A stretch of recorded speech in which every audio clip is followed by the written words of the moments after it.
Dobrý den. Dobrý den. Prosím vás, tady nějaká sestra. Vy jste sestra? Já nejsem sestra, já jsem ošetřující lékař, co pro vás můžu udělat? No to můžete pro mě něco udělat. Můžete mi vysvětlit, co tady váš kolega dělá? Uklidněte se, mladá paní, já nevím, o co jde, ale vy jste... No, podívejte si, kolik je hodin. Já jsem byla na 11 objednaná k němu a on mi odmítl vzít. Byla jsem objednaná, mám jedna prohlídku prostě a on jako nic neřeší, asi nejspíš. Podívejte se, já jsem ošetřující lékař. On si mě odejde. Chápete to? Tohle je sesterna, bohužel sestra tady momentálně není.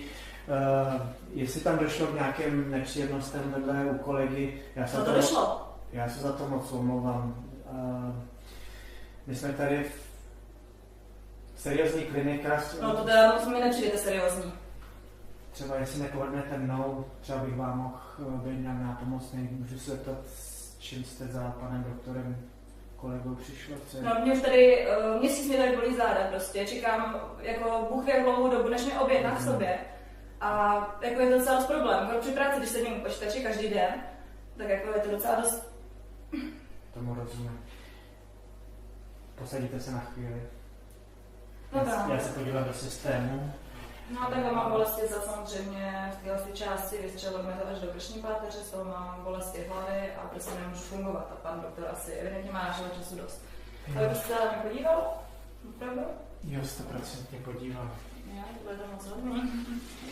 Já se omlouvám, jsem takhle křičela. To je v pořádku. Můžete se postavit, prosím vás. Víte co? Každopádně nevnímám to jako zatím zásadní nějakou věc, která by byla zapotřebí řešit chirurgickým způsobem, ale by mohlo dojít k nějakému mírnému aspoň zlepšení. Jste ženatý? To jsou docela osobní otázky, trošku z jiného soudku, ale... Ne, nejsem.